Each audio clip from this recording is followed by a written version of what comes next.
Bak arabada. Anlat. Dinliyorum.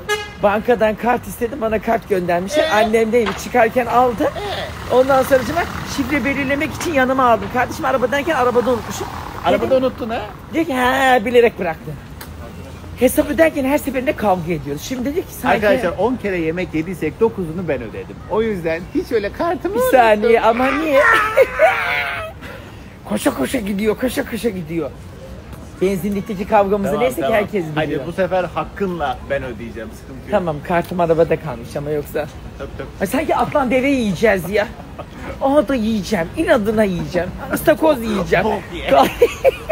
Zukkum ye. Kalamar yiyeceğim. Anam evimde de kalamarlar.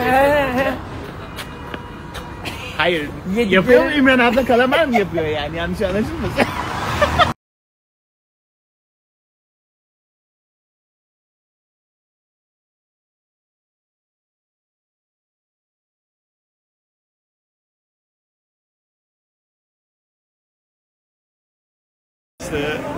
Kafan karıştı. Her şeyi çok biliyor insan profesörü.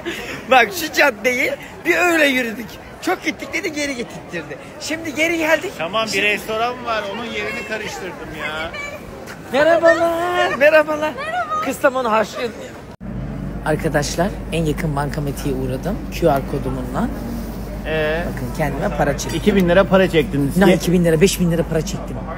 5000 lira mı? 5000 lira İyi, sayılırım sana o zaman. burada. Madem çektin cebinde çok bak yük bu çocuk olmasın. her yemek yediğimizde diyorum ki bak hesabı bu sefer ben ödeyeceğim.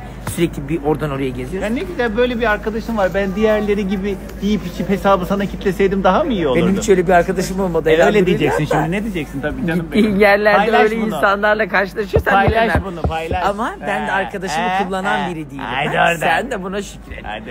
Ya, köpek. Şerefsiz. Biraz iltifat et, gebermezsin. Birbirimizi ne kadar özlemişiz. Canımın içi. Canın çıksın. Bir tanem.